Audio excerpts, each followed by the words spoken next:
Write an engaging and emotional story based on the title. She faced humiliation in the store, but what happened next changed everything. Begin the story with hook who joins the viewers at the end. Immediately capture attention, also motive viewers to like video and subscribe the channel. Develop the plot with emotional depth and relatable characters, including key challenges and their resolutions. Ensure the story maintains a smooth pace suitable for an 4,000-minute YouTube video, leaving a strong, inspiring message by the end. Plain paragraphs but long story as you can based on 2,000-word estimate. Imagine this: you're in the checkout line at your neighborhood grocery store, arms loaded with essentials you can barely afford, and suddenly, the cashier's voice rings out like a judgment from on high. "Ma'am, your card's declined." Again. Snickers ripple through the crowd behind you. Eyes bore into your back. Your face burns with shame. That's exactly what happened to Emily Thompson on a rainy Tuesday afternoon, and what unfolded next wasn't just redemption, it was a miracle that reshaped her entire life. If stories of triumph over heartbreak get your heart racing like they do mine, smash that like button right now and subscribe to the channel for more inspiring tales that remind us all why kindness matters. Hit the bell icon too, so you never miss an upload. Now, let's dive into Emily's story.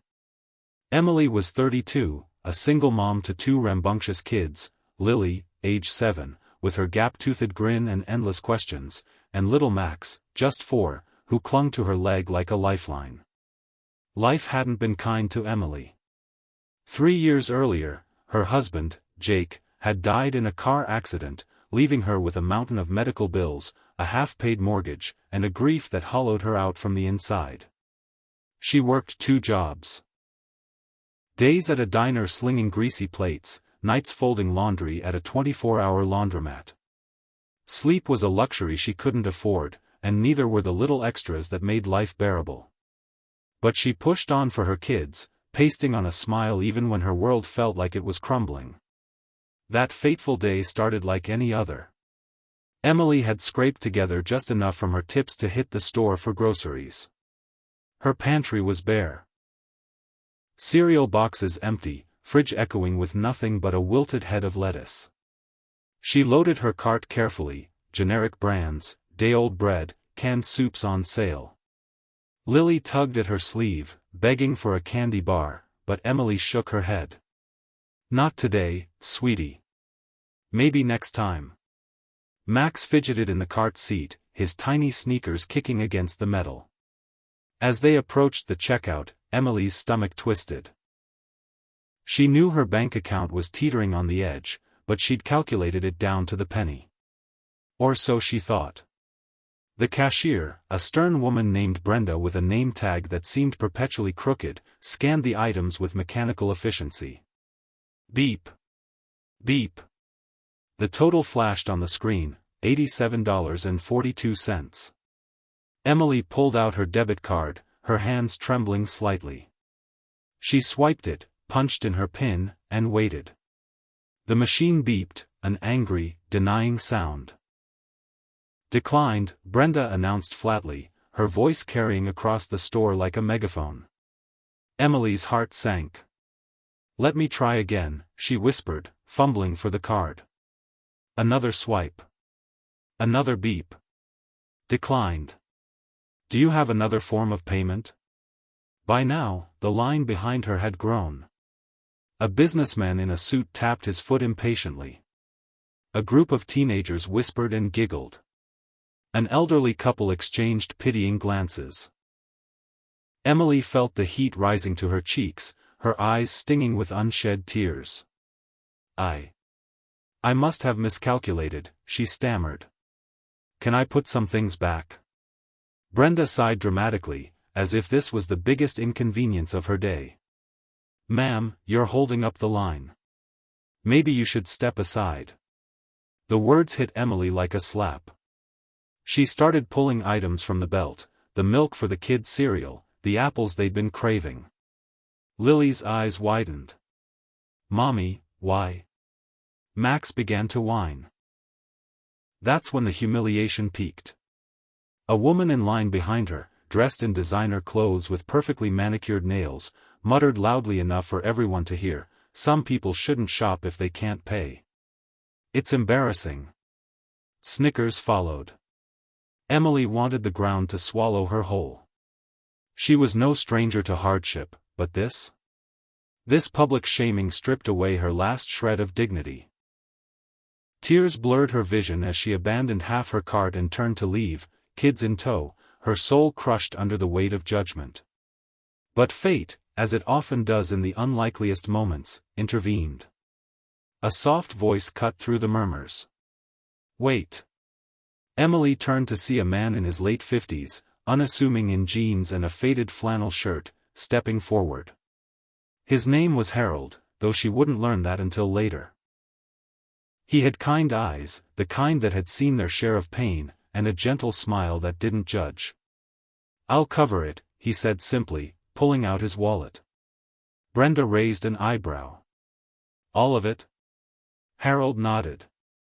"And throw in that candy bar for the little one." Lily's face lit up like Christmas morning. Emily was stunned. "Sir, I can't. I don't even know you." Harold waved her off. "We've all been there, ma'am. Pay it forward when you can." As the transaction completed, the store fell silent.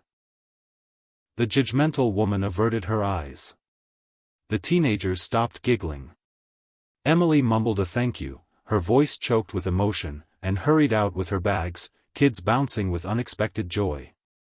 But as she loaded the car, Harold approached again. "Hey, if you don't mind me asking, you look like you could use a friend. Here's my card. I run a small community center downtown. We help folks get back on their feet, job training, counseling, that sort of thing. No strings attached." At first, Emily tucked the card away, too proud to accept more help. Pride was all she had left after Jake's death. But that night, as she tucked Lily and Max into bed with full bellies for the first time in weeks, the memory of the store gnawed at her.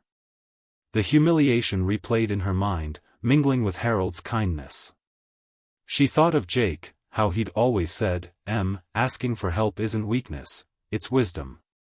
By morning, she'd dialed the number.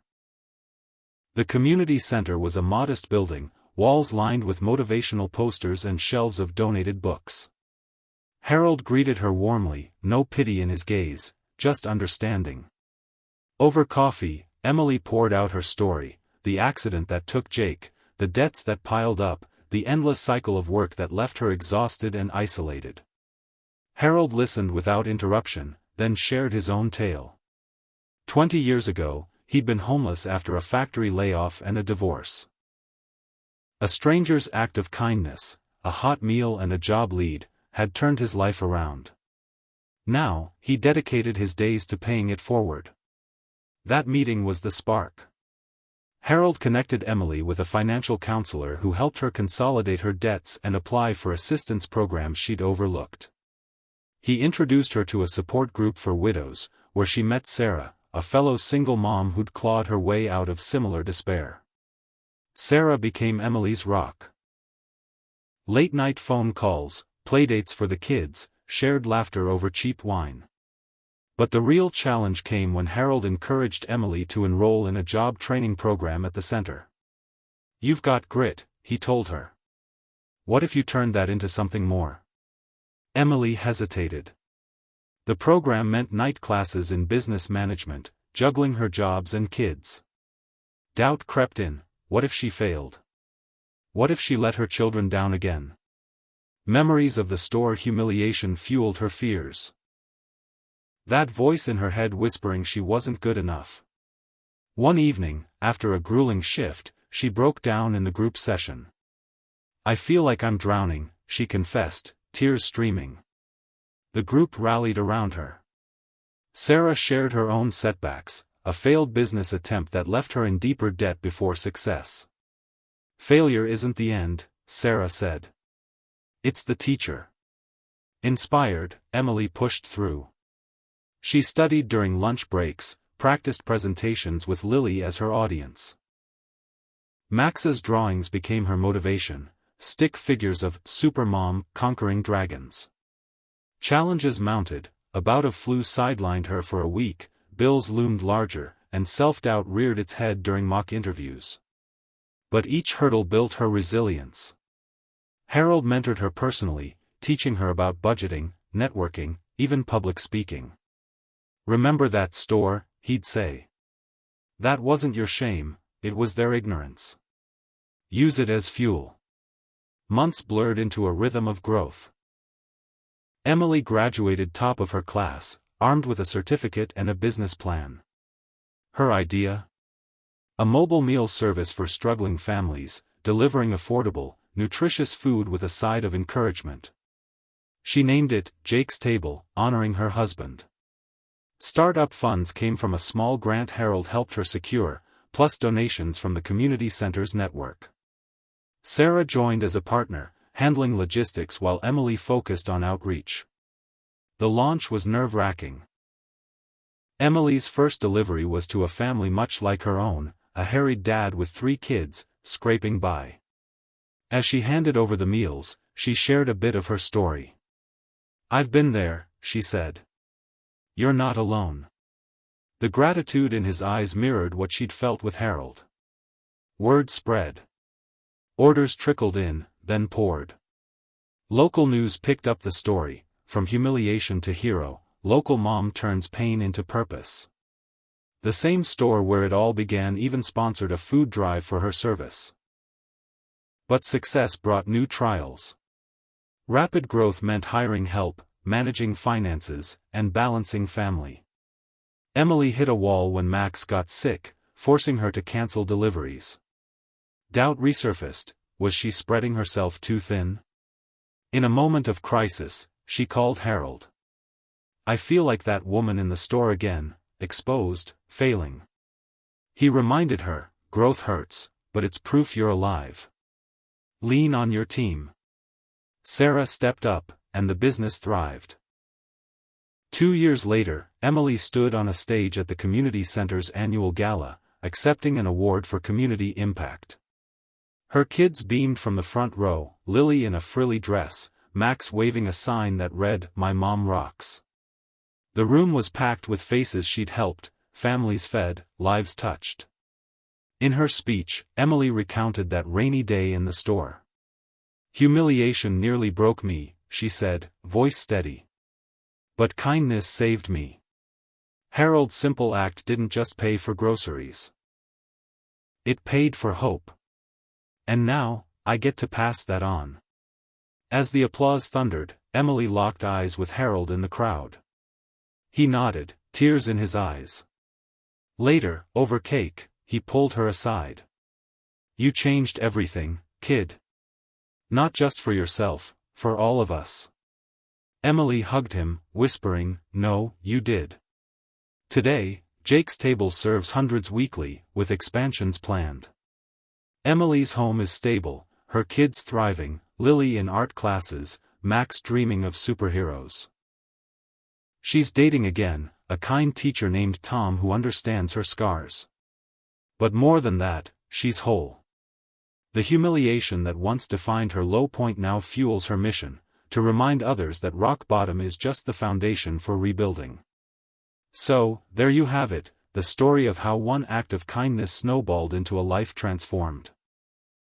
If Emily's journey moved you, if it reminded you that no matter how deep the humiliation, change is possible, then please, like this video, share it with someone who needs hope, and subscribe for more stories that prove the human spirit is unbreakable.